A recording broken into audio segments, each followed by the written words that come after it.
Hi, I'm Desiree with Herbalwise, here today to talk to you about an aromatherapy oatmeal bath recipe.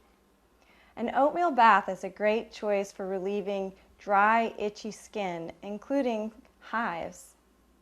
It's very simple to make. You need a blender or some kind of food oatmeal and an essential oil of your choice.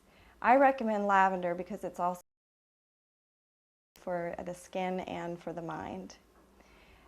Basically, you put your oatmeal in the blender and blend it on high until it is in a fine powder.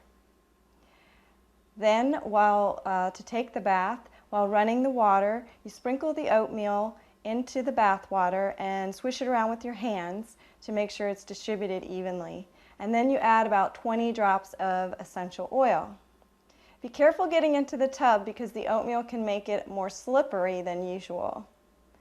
I'm Desiree with Herbalwise, and this is Aromatherapy Oatmeal Bath Recipe.